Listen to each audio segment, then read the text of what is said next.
যখনই মন খারাপ হবে তখনই বেশি বেশি শুকরিয়া করবেন। না পাওয়ার কথা মাথায় আসলেই রবের দরবারে পাওয়ার কথা চিন্তা করে শুকরিয়া করবেন, দেখবেন না পাওয়ার কষ্টটাই চলে যাবে। সুবহানাল্লাহ।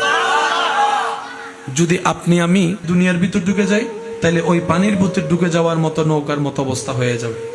সেজন্য দুনিয়ার উপরে থাকবেন, দুনিয়ার ভিতরে। কারণ দুনিয়ার ভিতর যারাই ঢুকেছে, পানি যেরকম নৌকাকে কিস্তিকে গিলে ফেলেছে, এই দুনিয়ায় সেই কাজটা করে। দুনিয়া তাদের পিছনে ঘোরে যারা রবের সন্তুষ্টির পিছনে ঘুরে। সুবহানাল্লাহ। আল্লাহ তাআলা আমাদের সবাইকে নেক আমলের জিন্দেগি করার তৌফিক দান। ভালো কাজ যেখানে দেখবেন কে করছে দেখার দরকার নাই, কি করছে সেটা দেখে পাশে দাঁড়ানোর চেষ্টা করবেন। পাশে যদি দাঁড়াতে না পারেন, দূর থেকে সহযোগিতা করবেন। সেটাও যদি আপনার পক্ষে সম্ভব না হয়, ভালো কাজ কাউকে করতে দেখলে সাথে সাথে রবের দরবারে ফরিয়াদ করবেন, আল্লাহ তোমার বান্দাগুলো ভালো কাজ করছে, তুমি একটু গায়েব থেকে তাদেরকে সাহায্য করো, অন্তত এইটুকু দোয়াটা করেন। এটাই আপনার জন্য কল্যাণ হয়ে ফেরত আসবে। যদি পাওয়াটা বাড়াতে চাই, আমাদেরকে একটা কাজ করতে হবে। 1 নাম্বার, আমরা যা পেয়েছি যোগ্যতার বাইরে পেয়েছি, আল্লাহর দয়ায় পেয়েছি, সেজন্য বেশি বেশি শুকরিয়া করতে হবে। সুবহানাল্লাহ। 2 নম্বর, হা হুতাশ না হ্যাঁ হো করা যাবে, আফসোস করা যাবে, মন খারাপ করা যাবে, না পাওয়ার আফসোস করা যাবে। শুকরিয়াটা বাড়িয়ে দিব, আফসোস করা কমিয়ে দিব। 3 নম্বর, অন্যের জন্য দোয়া করা বাড়িয়ে দিব।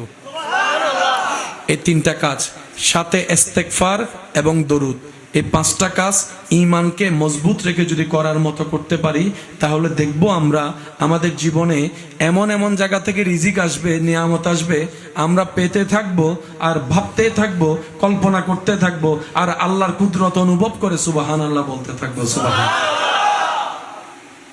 আমাদের রবের কাছে অসম্ভব বলে কোনো শব্দ নাই। একটু জোরে বলেন, শেষ ভালো যার সব ভালো তার। আমাদের রবের কাছে অসম্ভব বলে কোনো শব্দ নাই। এরকম একজন রব আমাদের আছে? বলেন না, আছে? এরকম একজন রব আমাদের আছে? তাহলে আমাদের আর টেনশন করার আপনি শুধু মনের মধ্যে এতটুকু বসান, আমার মালিক আছে। এই শুধু এতটুকু বসান, আমার একজন মালিক আছে। আমি বেওয়ারিশ নই, আমার মালিক।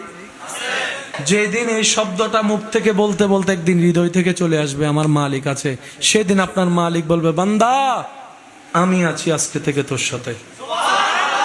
ওই ইন্নাল্লাহা মা'আস সাবিরিন, হাজার কষ্ট পাওয়ার মধ্যে যখন বলবেন আমার মালিক আছে, আমার মালিক দেখবে, আমার খালিক দেখবে, আমার রব দেখবে, বছর হয়তো অনেক চলে যাবে। কারণ আমাদের কাছে সেই পবিত্র জবান নেই, সে অন্তর আমাদের কাছে নেই যেটা ডাইরেক্ট আল্লাহ পাককে রাজি করাতে পারে। কারণ আমাদের হাতে, চোখে, পায়ে, মুখে সব জায়গায় গুনাহ আর গুনাহ। এই কথা তো অস্বীকার আমরা কেউ চাইলেও করতে পারবো না। সেজন্য তওবাটা একটু বেশি করতে হবে, রবের উপর আশাটা একটু বড় রাখতে হবে। রবের রহমত থেকে নিরাশ হওয়া যাবে না। লা তাকনাতু মির রাহমাতিল্লাহ। রবি বলছেন আমার রহমত থেকে নিরাশ হইস না, পাইলেও নিরাশ হইস না, না পাইলে তো নিরাশ হইছে না, আমার দিকে তাকায় থাকবি, আমার দিকে চেয়ে থাকবি, আমার কাছে দোয়া করতে থাকবি, নবীর প্রেম নিয়ে আমি রব্বুল আলামিনের দিকে তাকায় থাকতে থাকবি। যেই দিন তোর ধৈর্য ধরা, সহ্য করা আমি রবের কাছে পছন্দ হয়ে যাবে, সেই দিন থেকে আমি রব তোর সাথী হওয়া শুরু করব, আমার রহমত তোকে ঘিরে ধরবে। সুবহানাল্লাহ। রব ফেরেশতাকে ডেকে বলবে, ফেরেশতা অমুকের ছেলে অমুক, অমুকের মেয়ে অমুক, আমি রবের প্রিয় বান্দার লিস্টিতে নাম লেখাইছি আজকে থেকে, একটু খেয়াল রাখিস। এই একটু খেয়াল রাখিস, এই খেয়াল রাখাটা আপনাকে জান্নাত পর্যন্ত পৌঁছাই দিবে। আমাদের খেয়াল রাখা কি 5-10 মিনিট? আমরা মানুষ যখন খেয়াল রাখি কয় মিনিট?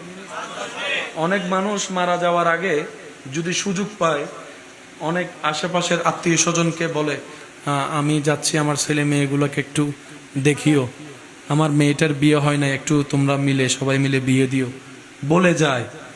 3 দিন পরে কারো আর মনে থাকে না। আমাদের মাথার উপরে এমন একজনের রহমতের ছায়া আছে, যিনি হ বললেই কল্পনার আগে, সেকেন্ডের আগেই রূপ হয়ে যায়। সুবহানাল্লাহ। আমাদের উপর এমন একজনের রহমতের নজর আছে, যিনি চাইলে পাহাড়কে সমুদ্র বানাই দিতে পারে, সমুদ্রকে আসমান সাজাই দিতে পারে, আসমানকে আবার মাটি বানাই দিতে পারে। সুবহানাল্লাহ। আমাদের উপর এমন একজনের রহমতের ছায়া আছে, যিনি চাইলেই হয়ে যায়।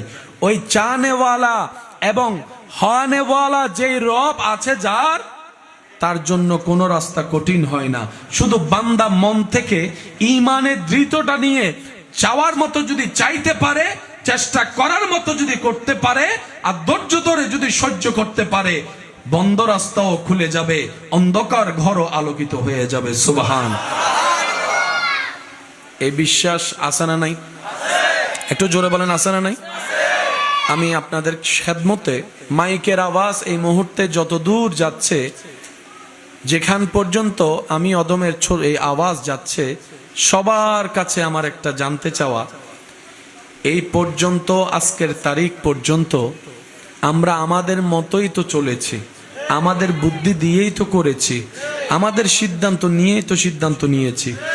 একটু যদি লাভ লোকসানের হিসাবটা করি, তাহলে লাভের অংশ কতটুক, লসটা কতটুক যদি একটু টান দিয়ে বের করি, প্রশ্নটা এতটুকুই, সুখের জন্যই তো করেছিলাম প্ল্যানিং, শান্তি পাওয়ার জন্যই তো সিদ্ধান্ত নিয়েছিলাম।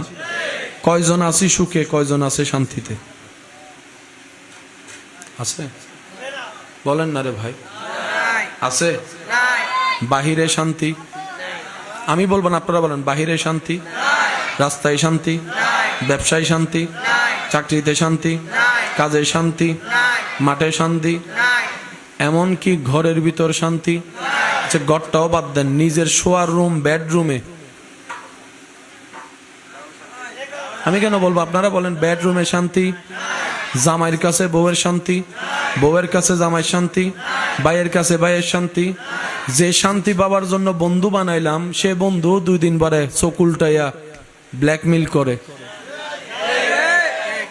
শান্তি কোথাও? আমি সবার মুখে শুনতে চাই, শান্তি কোথাও? এবার মানুষ যে যাই করে, যেভাবেই করে, শান্তি পাওয়ার জন্যই করে, সুখে থাকার জন্যই করে। চট্টগ্রামের আঞ্চলিক ভাষায় একটা কথা আছে, এত বেশি কিছু চাওয়ার নাই, 2 মুঠো ভাত খেয়ে শান্তিতে একটু ঘুমাতে পারলে যথেষ্ট হয়ে যায়, এর বেশি দরকার নাই। এই কথা প্রচলন চট্টগ্রামের আনাচে কানাচে আছে।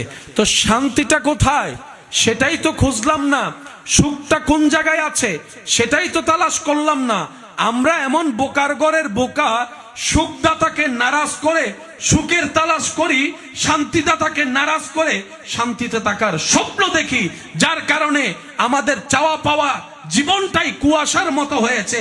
দূর থেকে দেখা যায়, ধরতে গেলে আর পাওয়া যায় না। কিন্তু যারা বুদ্ধিমান, তারা রবকে এমন ভাবে খুশি করার মতো করেছে, ওনাদেরকে সামনে রাখলেও ওনাদের চেহারায় প্রশান্তির হাসি দেখা যায়। সুবহান আল্লাহু আকবার। ইয়া রাসূল, উচ্চ আওয়াজে বলেন সুবহানাল্লাহ। হয় না? আরো জোরে বলেন। এবার বলেন, শান্তি সবার দরকার আছে না? বলেন। সুখ সবার দরকার, ভালো থাকা সবার দরকার। এটা কিন্তু বড় ছোট মানে না, মোটা চিকন মানে না, পুরুষ নারী বিভেদ করে না। শান্তি সবার দরকার। বলেন, শান্তি সবার দরকার।